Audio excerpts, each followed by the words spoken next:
the question there ultimately is does Christianity remain the same if it takes on the cultural trappings or thinking there?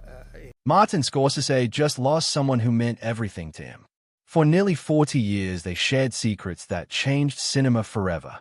But on January 15th, 2025, tragedy struck. The phone call that shattered Scorsese came at 3 a.m. Within hours, he was posting tributes that broke the hearts of millions. But this loss revealed something even more painful.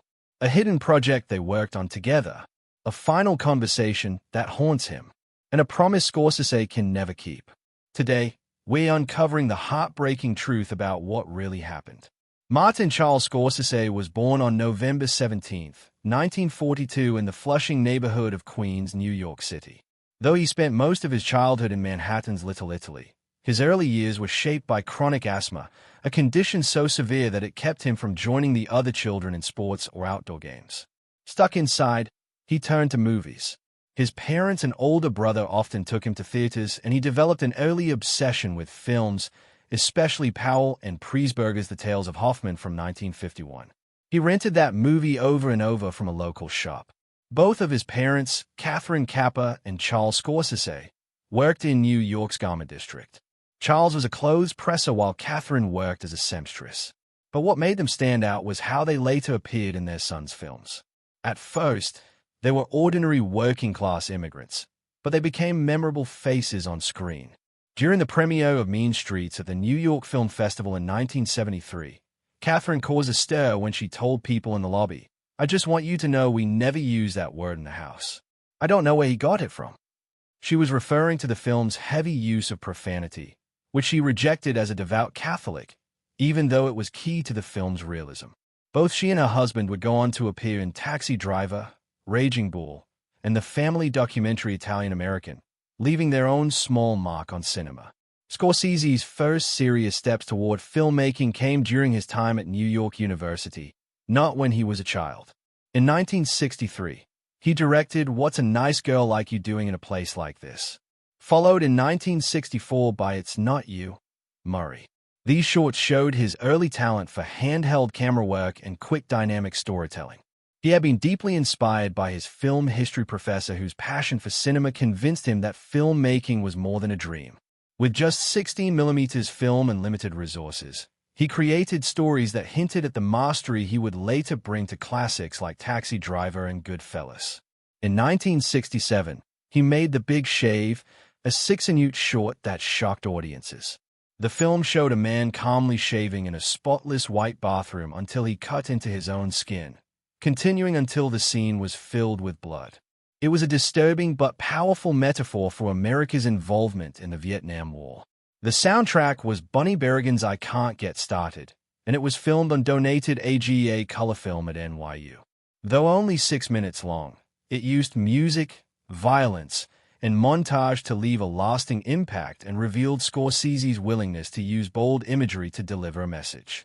By 1969, at the age of 27, he was working as one of 7 editors on Michael Wadley's Woodstock documentary. The project involved 120 hours of raw concert footage from more than a dozen cameras. Despite the modest pay, the experience was invaluable.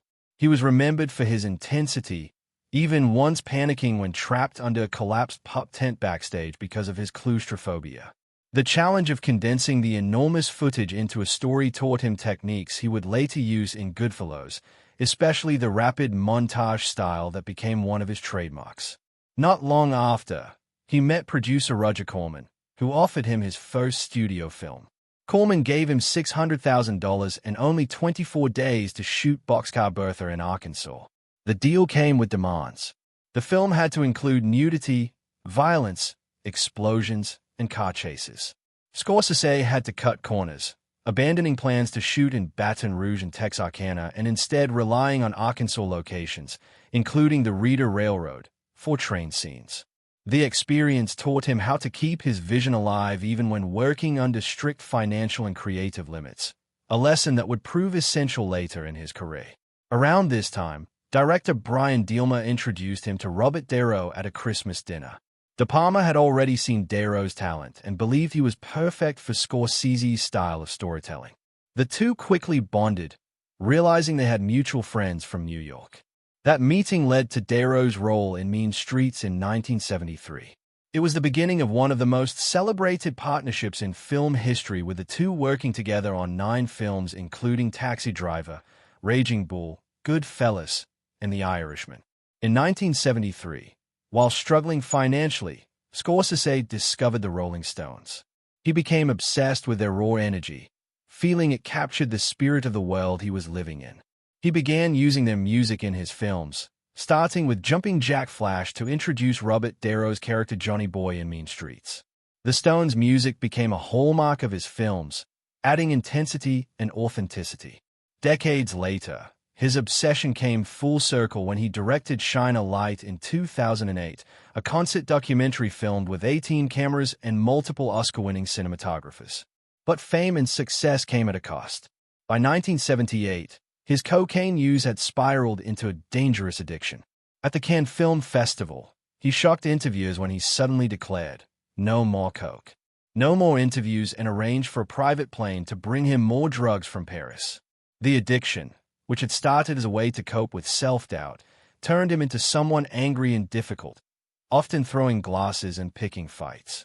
The crisis peaked when he collapsed in New York after taking cocaine that dangerously mixed with his asthma medication and other prescriptions. He suffered internal bleeding and came close to a brain hemorrhage.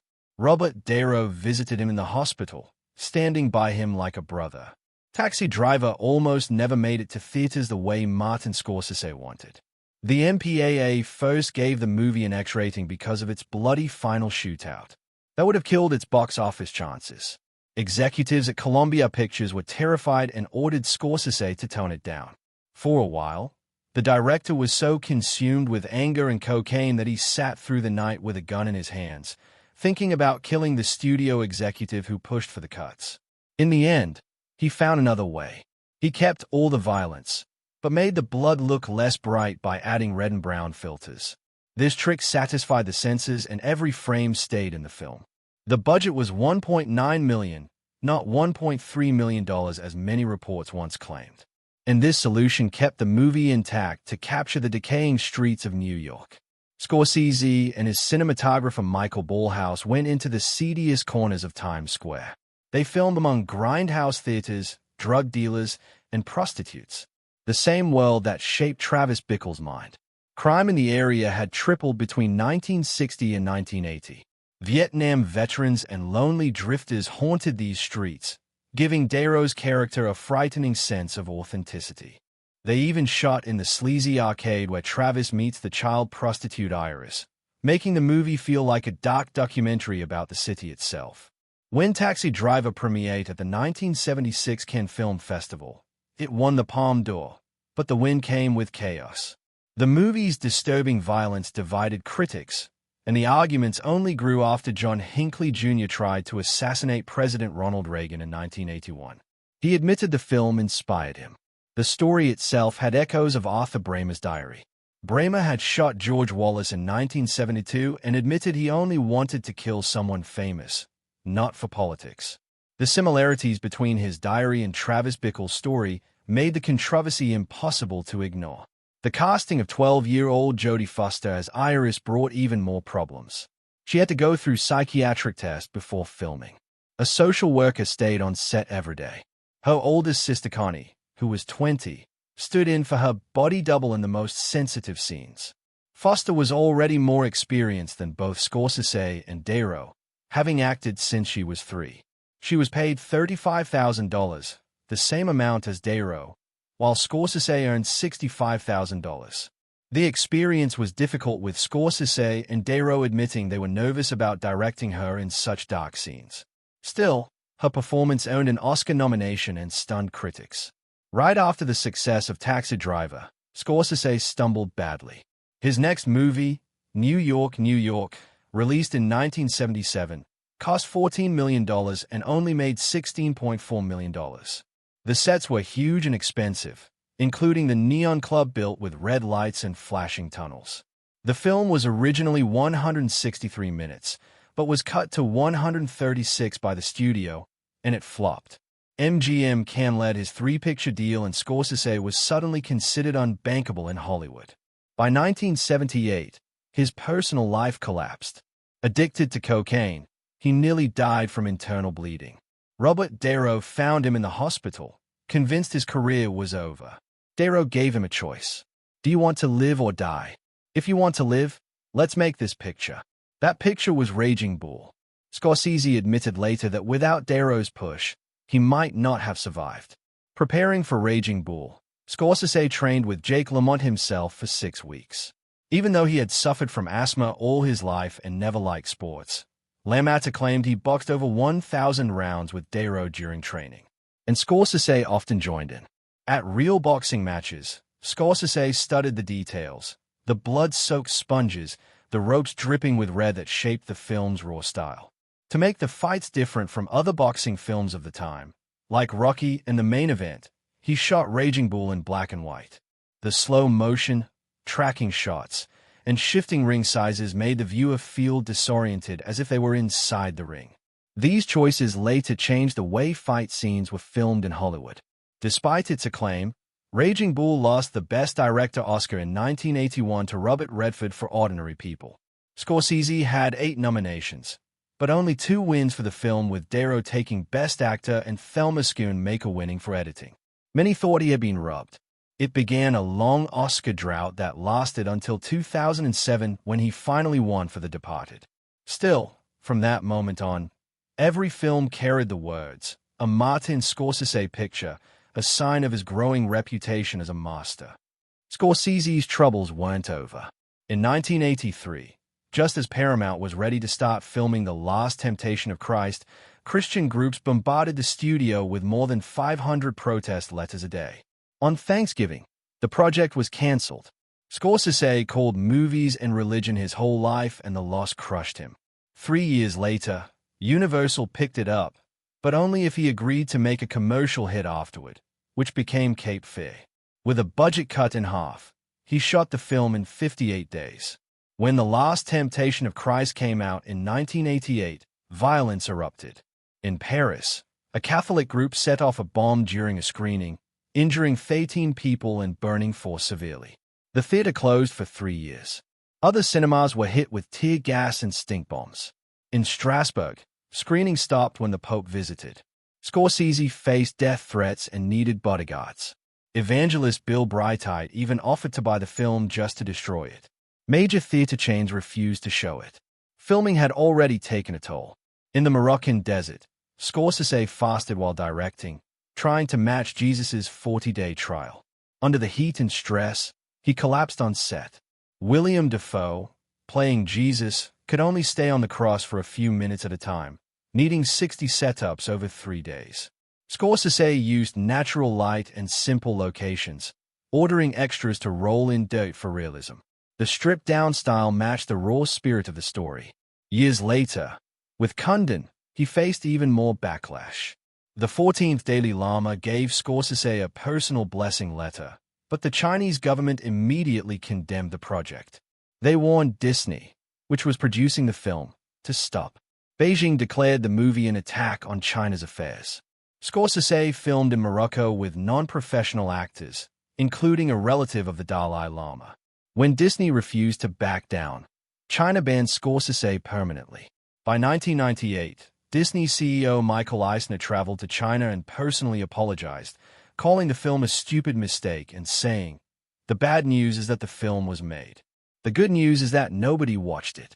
The apology allowed Disney to release Mulan in China and move forward with Shanghai Disneyland, but it buried Kund. The movie is still unavailable on Disney Plus and hard to find anywhere online. After the success of Titanic, Leonardo DiCaprio was eager to prove he was more than just a young heartthrob. He wanted to work with Martin Scorsese, and he didn't wait for the opportunity to come to him. Robert De Niro, who had acted with DiCaprio in This Boy's Life, personally told Scorsese, "He's very good. You got to do work with him someday." De Niro rarely gave recommendations like that, which made the comment stand out. DiCaprio then tracked down the script for Gangs of New York and begged Scorsese to let him take part. The film, released in 2002, was the result of more than 10 years of development. For DiCaprio, it wasn't just about landing a role. He wanted to learn from Scorsese, a director whose work he deeply admired. This film marked the beginning of a partnership that would define much of his career. Just 2 years later, DiCaprio starred in The Aviator. This movie cost $110 million to make, which was even more than Gangs of New York. At first, Scorsese admitted he didn't enjoy Fly. "I'm fascinated by it, but I just don't like it." Yet, he still took on the project. To recreate Howard Hughes's world, the production used large-scale models instead of relying heavily on computer graphics. The models were expensive and detailed, with a spruce goose weighing 375 pounds and stretching 20 feet across, while the XF-11 weighed 750 pounds with a wingspan of 25 feet, built by Aerotelemetry. These models took months to complete and were chosen because audiences had reacted poorly to the CGI planes in Pearl Harbor. The gamble paid off. The Aviator made $214 million worldwide. While not a massive box office hit compared to its budget, it was still a success. In 2006, Scorsese directed The Departed, which finally earned him his first Oscar for Best Director after losing 5 times before. The movie starred DiCaprio alongside Matt Damon and Jack Nicholson and told the story of an undercover cop and a mole in the Boston Irish mob. It was adapted from the Hong Kong film Infernal Affairs and ran for 2 hours and 31 minutes 3 inches flame. Nicholson's role as Frank Costello was based on real crime boss Whitey Bulger, which added another layer of realism. The film won 4 Oscars in total, including Best Picture. It earned $132.4 million in the United States and $291.5 million worldwide. With a budget of $90 million, many felt Scorsese should have been recognized much earlier for films like Raging Bull, Goodfellas, and Gangs of New York. But The Departed finally gave him the award he deserved. Years later, Scorsese pushed boundaries again with The Wolf of Wall Street. Released in 2013, the film set a record for profanity, using the F-word 506 times. That worked out to 2.81 times per minute across its 2 hours and 59 minutes. It even beat Scorsese's own Casino, which had 422 uses at 2.4 times per minute. Other contenders like Gary Oldman's Kneel by Mouth used 428, but Wolf of Wall Street went further. Jordan Belford's memoir, on which the film was based, actually contained more than 700 F-words over 500 pages. The language, along with scenes of drugs and sex, caused major issues in the Middle East. In the UAE, the cut version was 45 minutes shorter, and viewers complained that so many words were muted, it was hard to follow conversations. Scorsese defended the choice, saying it reflected the culture of greed and corruption the movie was portraying. While making these films, Scorsese also devoted himself to saving cinema history. In 1990, he founded the Film Foundation, a non-profit dedicated to preserving films. By 2025, the foundation had saved over 925 features from nitrate decay and restored more than 1,000 films with the help of archives and studios. Its board includes some of the greatest directors of all time, like Woody Allen, Francis Ford Coppola, Clint Eastwood, George Lucas, Steven Spielberg, and Christopher Nolan. Scorsese had been inspired years earlier when he realized color film was fading too quickly, which is why he shot Raging Bull in black and white. Through the foundation, these restored films are now shown at festivals, museums, and schools, ensuring that future generations can experience them.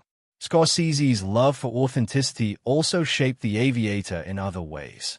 To recreate the look of cinema in the 1920s and 1930s, he convinced Technicolor to bring back the old 2-strip and 3-strip dye processes. Working with cinematographer Robert Richardson, he spent 2 months in pre-production testing how the colors would appear.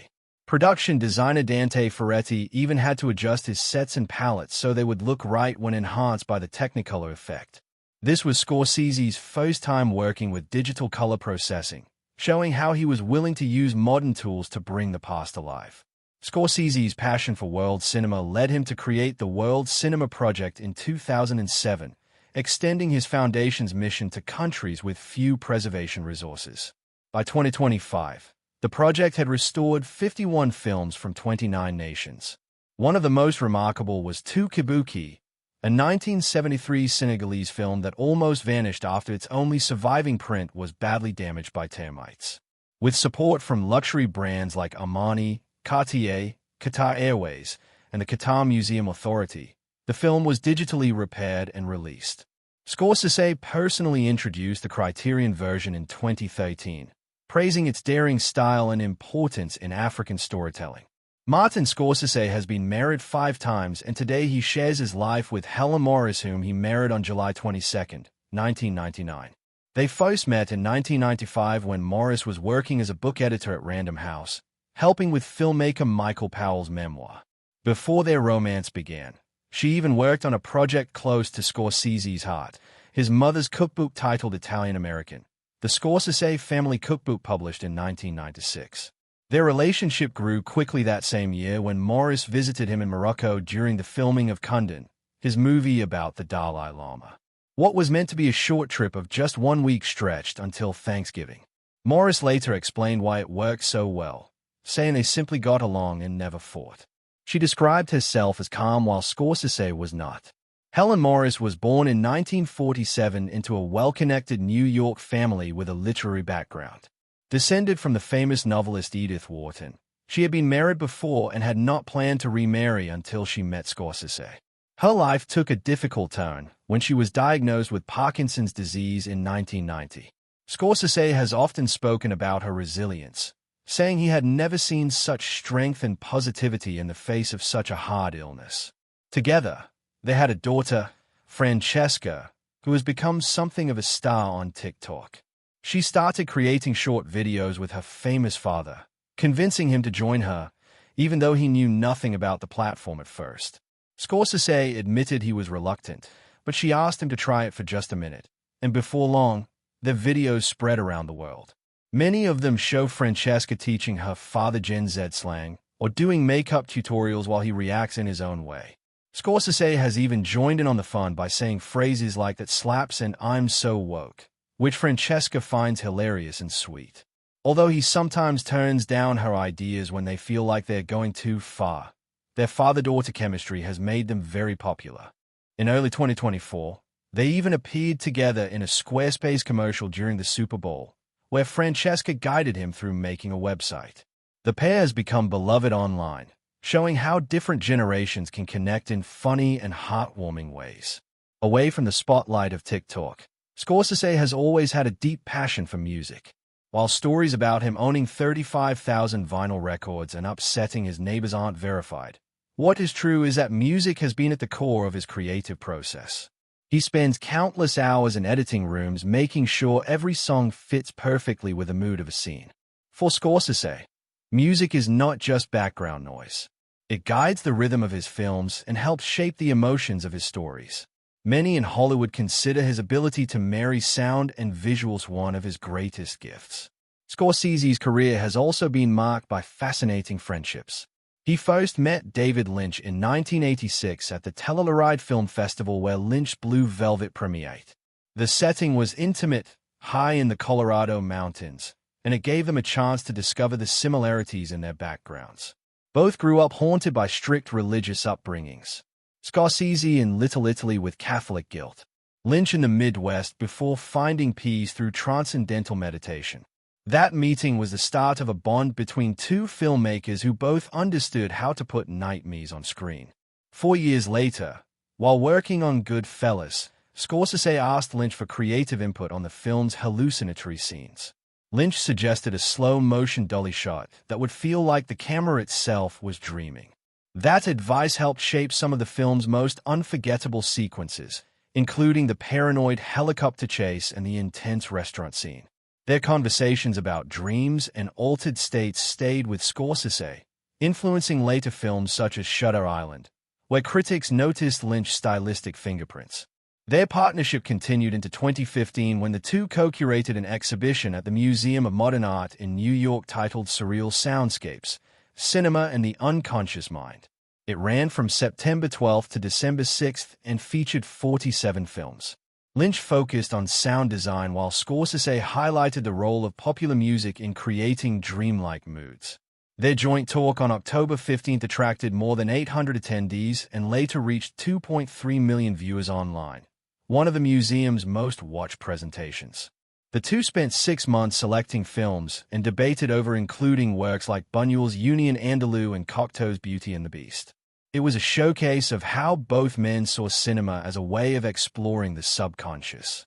There were even plans for Scorsese to appear in one of Lynch's long-dreamed projects, Ronnie Rocket. Lynch wanted him to play a mysterious character called the Man with Film Strip Eyes, a projectionist whose blinking revealed strips of 35mm film. Though the project never secured funding, Lynch later said it was the one element he refused to compromise on, a sign of how much he valued Scorsese's presence in the film. When David Lynch died on January 15, 2025 at the age of 78, Scorsese was one of the first to pay tribute. Lynch passed away from cardiac arrest caused by chronic obstructive pulmonary disease, a condition worsened by decades of smoking that he had started as a child. He died at his daughter's home after being forced to evacuate during the Los Angeles wildfires known as the Sunset Fire. Just hours later, Scorsese shared an emotional statement that began, "We were lucky to have had David Lynch." Within 24 hours, his words had been viewed more than 12 million times online. He praised Lynch for creating images unlike anything he or anyone else had ever seen.